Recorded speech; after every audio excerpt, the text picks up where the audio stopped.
Um mês com Maria, 26º dia, a obediência. A obediência é a virtude que nos leva a submeter a nossa vontade de Deus e dos superiores que representam a Deus. A primeira obediência devemos a Deus, nosso Pai e Criador.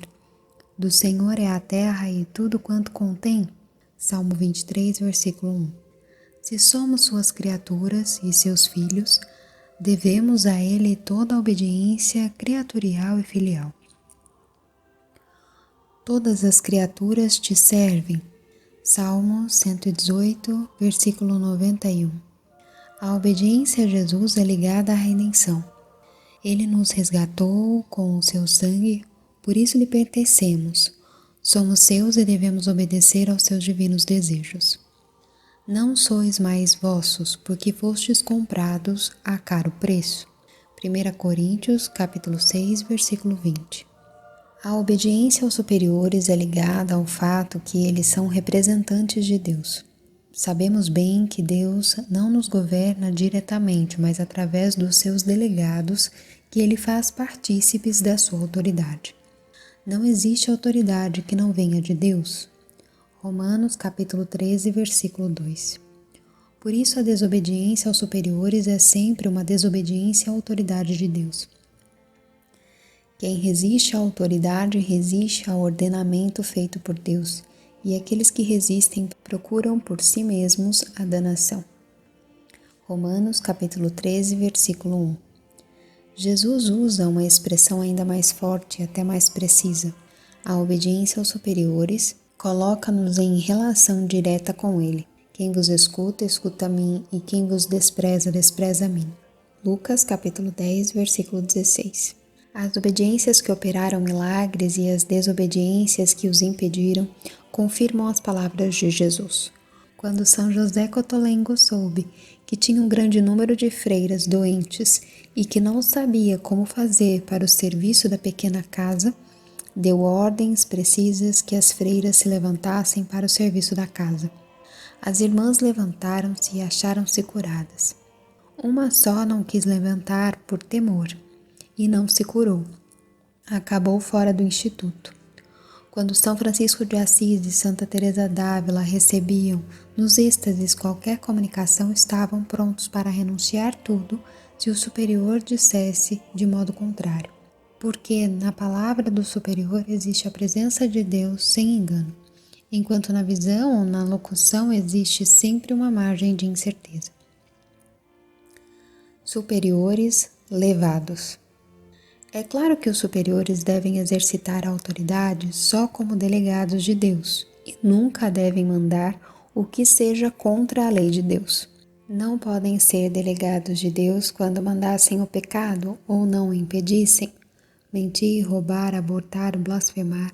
Nestes casos, eles são delegados de Satanás e não podem e não devem ser obedecidos. Nos outros casos, precisamos obedecer mesmo quando isso nos pesa ou repugna, mesmo que aquele que nos manda for odioso ou faccioso. Servos, obedecei aos vossos patrões, embora turbulentos. 1 Pedro, capítulo 2, versículo 18. Na vida de Santa Gertrudes, lê-se que, por um certo período, teve uma superiora de humores muito difíceis. A santa rogou ao Senhor para que a fizesse substituir por outra mais equilibrada. Mas Jesus respondeu-lhe: não, porque os seus defeitos a obrigam a humilhar-se todos os dias diante de mim. De outro lado, tua obediência nunca foi tão sobrenatural como neste tempo. Um mistério de fé. É claro que a alma da obediência é a fé sobrenatural. São Maximiliano dizia que a obediência é um mistério de fé. Somente quem sabe ver no superior o representante de Deus sabe obedecer e abraçar a vontade de Deus, mesmo quando custa, sobretudo quando custa. Porque a verdadeira obediência é aquela que se exercita no sacrifício. Jesus mesmo aprendeu dos sacrifícios a obediência. Hebreus capítulo 5, versículo 8. Quantas vezes nos custa obedecer em silêncio às coisas dolorosas? Durante a paixão, Jesus, ao invés de se defender, calou-se. São Domingos Sábio, rapaz eficiente e estudante aplicado, foi falsamente acusado diante do mestre de uma travessura feia. O mestre, muito surpreso, foi obrigado a chamá-lo severamente à atenção. Ele não se irou. Quando o mestre descobriu a verdade, chamou e perguntou por que não tinha dito a verdade. Por 2 motivos. Porque se tivesse dito quem era o culpado, ele teria sido expulso da escola, já que não era a primeira vez que estava em delito, enquanto que para mim era a primeira vez. Segundo, porque até Jesus calou-se quando acusado injustamente no Sinédrio. Quem não se lembra do último episódio ocorrido a São Geraldo Magela? Caluniado infamemente, foi castigado severamente por Santo Afonso. Suspendeu-lhe a comunhão, transferiu e tratou-o como um pecador. Ele calava-se e obedecia. Quando a verdade veio à tona, Santo Afonso pôde dizer que este episódio bastava para garantir a santidade extraordinária de São Geraldo. A obediência crucificou Jesus, que foi obediente até a morte. Ele calava e rezava. A obediência crucificou os santos e eles também se calavam e rezavam como Jesus. A Virgem obediente. Maria nos deu o exemplo inimitável de Jesus até no obedecer. As primeiras páginas do Evangelho de São Lucas abrem-se com o fiat de Maria ao anjo Gabriel. Ela obedeceu humildemente ao enviado, ao representante de Deus, aceitando coisas humanamente inconcebíveis, como a concepção virginal do Verbo, Filho de Deus, e a maternidade divina. E as coisas dolorosas até a pior tragédia de uma mãe, oferecer o próprio filho ao assassino.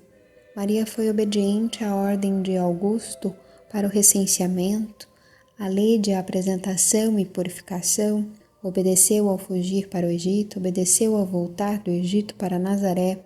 Encontramos no Calvário Maria obediente, onde se cumpriu propriamente, espada que lhe transpassou a alma. A obediência à vontade de Deus sem reservas. Faço sempre o que é do seu agrado. Evangelho de São João, capítulo 8, versículo 29. Esta é a atitude do verdadeiro obediente. Caçadores de fora. Quando São José Calasanz foi caluniado e perseguido pelos seus discípulos, quando velho e enfermo foi preso e levado aos tribunais e perto da morte foi expulso da congregação, e viu a congregação devastada por ordem do próprio vigário de Cristo, ele curvou a cabeça e aceitou esta corrente de sofrimento, murmurando: agora e sempre seja bendita a santíssima vontade de Deus. Quando Santo Afonso Maria de Ligório, aos 80 anos, foi caluniado por um de seus filhos, foi expulso da congregação pelo próprio Papa. Ele, o grande apaixonado, enamorado defensor do Papa, superou o sofrimento mortal, gritando a si mesmo, com a testa no chão, aos pés do altar: o Papa tem razão. Sim, ele tem razão. Esta é a obediência que crucifica como crucificou Jesus a cruz. O santo é aquele que se deixa crucificar. Nós, quantas desculpas e compromissos, fugas para evitar qualquer peso e aborrecimento que a obediência possa trazer. Mas se assim fizermos, é impossível amar, porque se me amais, de Jesus, observais as minhas ordens. Evangelho de São João, capítulo 14, versículo 15. Embora sejam ordens dolorosas. Votos do dia: meditar a paixão e morte de Jesus, oferecer o dia pelos superiores, pedir à Santíssima Virgem a virtude heróica da obediência. Ó Santíssima Virgem Maria, ó Santo Anjo da Guarda, fazei-nos fazer a vontade de Deus.